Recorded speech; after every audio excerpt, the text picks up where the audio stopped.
कि सबसे बड़ी चीज़ है शिक्षा। अगर किसी व्यक्ति को कुछ दो या मत दो, एक चीज़ अगर दे दो, शिक्षा दे दो, तो अपनी सारी आवश्यकताओं की पूर्ति कर लेगा। और आज नमस्कार, मैं हूं विक्रम बिहारी और आप देख रहे हैं न्यूज़ विहार 10 तक 2.0। और इस समय मैं हमारे साथ मौजूद हैं, तो हम उनसे कुछ टिप्पणियां लेने का प्रयास करेंगे, कुछ सवाल करेंगे। और सर, सबसे पहले अब मेरा सवाल है कि भारत एक ऐसा देश है जहां हर किसी को बराबर सम्मान, बराबर अधिकार दी जाती है। सेकुलरिज्म की बात की जाती है, डेमोक्रेसी की बात की जाती है, और हर जगह बड़े बड़े पर्यटक केंद्र बनाई जा रही है ताकि लोग जो है घूमे, देखे और भारत के इतिहास के बारे में जानकारी प्राप्त कर सके। ऐसा ही एक केंद्र है राजगीर में, जरासंध जी का अखाड़ा, जहां बिहार के मुख्यमंत्री 30 दिसंबर 2018 को विजिट पे गए थे और उसको पुनर्निर्माण करने के लिए विशेष तरीके से फंड देने की बात की थी, और अभी तक उसका नवनिर्माण करने के लिए कुछ हुआ नहीं है। तो उस पर आप क्या कहना चाहेंगे?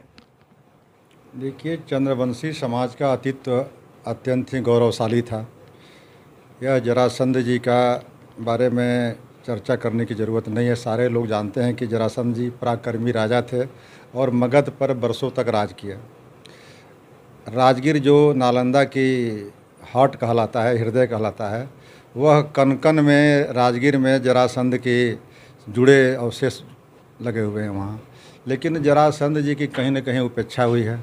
उपेक्षा अगर नहीं होती तो जरासंध अखाड़ा, जिसका नाम देश नहीं दुनिया में है कि जरासंध जी का अखाड़ा वहाँ पर है, और आर्कियोलॉजिकल डिपार्टमेंट की ओर से एक छोटा सा बोर्ड भी लगा हुआ है, लेकिन बरसों से उसमें जाने की प्रवेश वर्जित था। अभी भी वहाँ पर लोग नहीं जाते हैं, तो यानी उसका जीर्णोद्धार नहीं कराया गया। और जरासंध से जुड़े हुए विभिन्न जो स्थल थे, उन स्थलों का भी विकास नहीं किया गया। तो नीतीश कुमार जी राजगीर का और नालंदा का विकास तो किए हैं, लेकिन महाराज जरासंध जी से जुड़े हुए स्थलों का उन्होंने विकास नहीं किया। यह तो प्रमाणित होता है।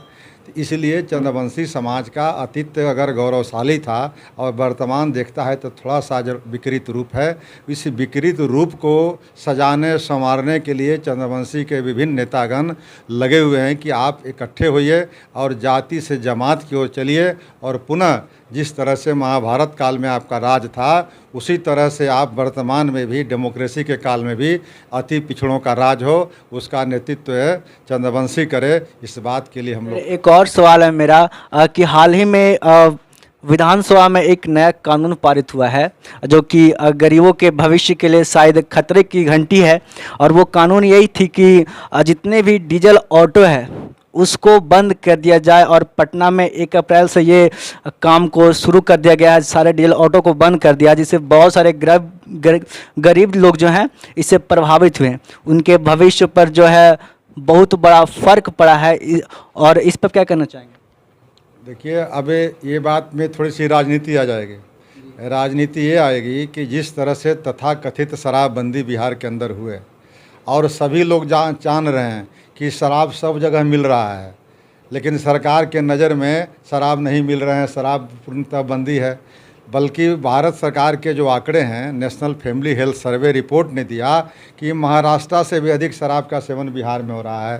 तो आप उसी तरह के समझ लीजिए कि जो चीज़ों का इसका सेवन क्यों नहीं हो। बिहार की जो सीमाएं हैं वह ऐसा है कि आप अगर जाना होगा दूसरे स्टेट में, तो अपने स्टेट में, तो दूसरे स्टेट के बॉर्डर पार करेंगे तब अपने स्टेट में जाएंगे। ऐसे कई ज़िले हैं, यूपी से जुड़ा हुआ, बंगाल से जुड़ा हुआ। तब बिहार में शराबबंदी कहाँ से बंद हो सकती है? तब बिहार में शराबबंदी बंद करने के लिए पूर्णतः नीतीश कुमार जी को यहाँ का भौगोलिक, यहाँ के सामाजिक स्थिति को पहले समीक्षा करना चाहिए था, उसके बाद इस तरह के निर्णय लेना चाहिए था। उसी प्रकार जिस तरह से आप कह रहे हैं कि डीजल ऑटो को बंद कर रहे हैं, तब वस्तु स्थिति का अध्ययन किए बिना हम अगर कोई वैकल्पिक व्यवस्था नहीं करते हैं और एक पे एक अगर निर्णय ले लेते हैं, तो उसको हम लोग कहते हैं तुगलकी फरमान। तो तुगलकी फरमान जब आप लागू करना चाहेंगे तो बिल्कुल नहीं होगा। आप बिल्कुल नहीं होगा तो इससे नुकसान किसको होगा? ये बिहार को होगा। यहाँ के रहने वाले निवासियों को होगा, यहाँ का रेवेन्यू का लॉस होगा। वही नीतीश कुमार जी ज़मीन पर रह कर के सब काम नहीं कर रहे हैं। वो सब कहीं न कहीं लगता है कि एयर कंडीशन में रूम में कमरे में बैठ करके और अपने पदाधिकारियों की भी समीक्षा करते हैं। मैंने तो कई बार सदन में भी कहा कि नीतीश कुमार जी, आपको शराबबंदी को अगर चालू करने में थोड़ा शर्म आती है तो आप क्यों नहीं सर्वदलीय समीक्षा कर लेते हैं? आप समीक्षा करते हैं तो अपने पदाधिकारियों के बीच में, तब पदाधिकारी जो नीतीश जी कहेंगे वही ना पदाधिकारी कहेगा। लेकिन हम लोग दल के जो लोग हैं उनके सामने भय नहीं है तो हम लोग सच बात कह सकते थे, लेकिन नीतीश कुमार जी तैयार नहीं होते, अपने जीत पर अड़े हुए हैं। तो यह जो 12-13 करोड़ लोग हैं बिहार के निवास करने वाले लोग, तो 12-13 करोड़ लोगों के अगर मिजाज को नहीं जानेंगे, अगर निर्णय कुछ कर लेंगे और निर्णय को लागू कराना चाहेंगे ज़बरदस्ती, तो निर्णय नहीं होगा। उससे बिहार की क्षति होगी, बिहार का रेवेन्यू का क्षति होगा। सर, मेरा आखिरी सवाल है जो कि अति पिछड़ा से संबंधित है। आप अभी बोल रहे थे कि जिस प्रकार से हिलसार नदहा में तेजाब कांड हुआ, उसी प्रकार से बिहार के कोने कोने में अति पिछड़ाओं के साथ कुछ न कुछ क्राइम दिन पर दिन होती जाती है। रेप होता जाता है बच्चियों के साथ में, गरीब लोगों के साथ में जो प्रताड़न करने का सिलसिला जो है वो जारी है।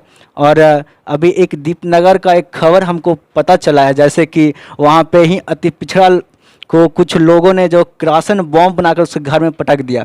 और पुलिस प्रशासन जो है जिस प्रकार से कास्टिज्म करती है, कास्ट सिस्टम समझकर लोगों को साथ में अन्याय और न्याय का फ़र्क को बताती है, अपनी जाति को सपोर्ट करती है, उस विषय में आप क्या कहना चाहेंगे? देखिए, इस हिंदुस्तान में जाति यथार्थ है, जाति को झुठलाया नहीं जा सकता है। जब भी चुनाव होते हैं भारतीय जनता पार्टी राष्ट्रवाद की बात करती है, लेकिन जब चुनाव होता है तो वहाँ भी जाति की बात होती है, जाति के नेताओं को वहाँ भेजा जाता है। तो यानी कि जाति यथार्थ है। जातिवाद को मैं गलत मानता हूँ, जातिवाद गलत है, जाति यथार्थ है। तो जाति जब सब कुछ सत्य है तो जाति के हिसाब से जिसकी जितनी संख्या भारी उसकी उतनी भागीदारी कर दी जाए, सबको न्याय मिल जाए। अगर संख्या हमारा जितना % है उतना अगर दे दिया जाता है प्रतिनिधित्व, तो फिर ये कहाँ से अन्याय कहेंगे। लेकिन आज अति पिछड़े वर्गों की संख्या हिंदू और मुसलमान मिलाएंगे तो लगभग 45% है, और यह 45% के लोग आज हाशिए पर हैं। उनका रिप्रेजेंटेशन बिल्कुल निगलिजिबल है, शून्य है। अभी देख लीजिए, विगत चुनाव जो विधान परिषद का हुआ 24 सीटों पर, वह अति पिछड़ा का रिप्रेजेंटेशन शून्य पर आया।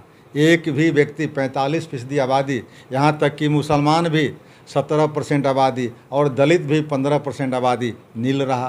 तो जहाँ 15%, 45%, 17% इतनी आबादी, यहाँ तक कि कोयरी कुर्मी भी अगर उसको भी 5-7% कह दें तो 80-85% आज है अनरिप्रेजेंटेड है, जिसका रिप्रेजेंटेशन शून्य है। तो यही आज हमारी विकास है। 75 वर्षों की विकास का अगर यही पैमाना है कि आज हमारा लोकतंत्र में जहां हमारी आवाज़ गूंजती है, जहां हमारा आवाज़ हक की बात करते हैं, वहां हमारा रिप्रेजेंटेशन अगर शून्य है तो अति पिछड़ों की बात करने वाला कौन है?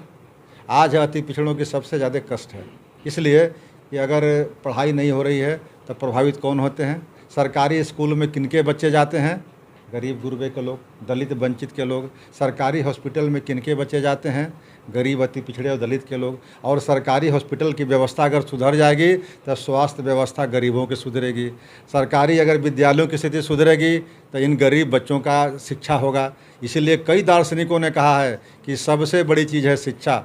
अगर किसी व्यक्ति को कुछ दो या मत दो, एक चीज़ अगर दे दो, शिक्षा दे दो, तो अपनी सारी आवश्यकताओं की पूर्ति कर लेगा। और आज बिहार के अंदर शिक्षा व्यवस्था बिल्कुल चौपट है। जो लोग भी हैं यहाँ अपने भरोसे हैं, अपने बदौलत हैं। शिक्षा और स्वास्थ्य के मामले में जो मानव का विकास का सबसे बड़ा इंडेक्स होता है, मानव विकास का इंडेक्स है, ये सड़क और बिजली और ये नहीं होता पुल पुलिया। मानव विकास का इंडेक्स होता है शिक्षा और स्वास्थ्य। और ये दो क्षेत्रों में आज नीति आयोग के सर्वे के मुताबिक बिहार सबसे अंतिम पावदान पर है। ये मैं नहीं कह रहा हूँ, ये भारत सरकार की जो संवैधानिक संस्था है नीति आयोग, उसने मूल्यांकन किया है तो बिहार को स्वास्थ्य और शिक्षा के मामले में सबसे नीचे माना है। तो यह चिंता का विषय है कि आप इतना दिनों के बाद भी आप सबसे निचले पावदान पर चले गए हैं, तो आपका मतलब विकास नहीं हो रहा है। इसको मैं क्या कहूँगा? मैं कहूँगा तो कहें कि फलना पार्टी का आदमी बोल रहे हैं, लेकिन ये तो आपका आयोग का सर्वे, नीति आयोग का रिपोर्ट कह रहा है, जो संवैधानिक संस्था है। उसके बाद भी अगर बदलाव नहीं करते हैं, उसकी समीक्षा नहीं करते हैं और अपनी हार को स्वीकार नहीं करते हैं, तो फिर थेथराई हुआ, थेथरोलॉजी की बात हुई। आप देख रहे थे अभी न्यूज़ विहार दस्तक 2.0 पे रामवाली सर ने क्या कहा अपने समाज को, अति पिछड़ाओं को और गरीब जितने भी जन लोग हैं उनके जनप्रतिनिधियों को क्या कहना चाह रहे हैं। अगर रियली में अगर देखा है तो अति पिछड़ाओं का बिहार में जो है सम्मान जो है वो मिल नहीं रहा है। जिस प्रकार से जनसंख्या है, आबादी है, अति पिछड़ाओं का हो या गरीबों का हो, उस प्रकार से उनको इज्जत, मान सम्मान और प्रतिष्ठाओं का उनकी हनन हो रही है। दिन पर दिन पूरे बिहार के हर जिलाओं में, हर क्षेत्र में जो जिस प्रकार से अपराध बढ़ती जा रही है, जिस प्रकार से लोग की दिन दहाड़े हत्या की जा रही है, तेजाब से लोगों को जलाकर मार दी जाती है, इस प्रकार से अपराध को कंट्रोल करने के लिए बिहार सरकार को और पुलिस प्रशासन को बहुत ही अच्छे तरीके से इस पर टिप्पणियाँ करनी होगी, बात विचार विमर्श करना होगा, समझना होगा। और जिस प्रकार से कास्टिज्म सिस्टम पूरे बिहार में है उसको ख़त्म करने के लिए बिहार के जितने भी युवा हैं, युवाओं को ही आगे आना होगा। तभी अति पिछड़ाओं का, गरीब जनता, गरीब लोगों का और गरीब जनप्रतिनिधि जो है वो आगे आ सकते हैं और बिहार का विकास संभव हो सकता है। तो मैं विक्रम बिहारी कैमरा मैन योगेंद्र के साथ फिलहाल आपसे विदा लेने का प्रयास करूँगा। तब तक के लिए जय हिंद।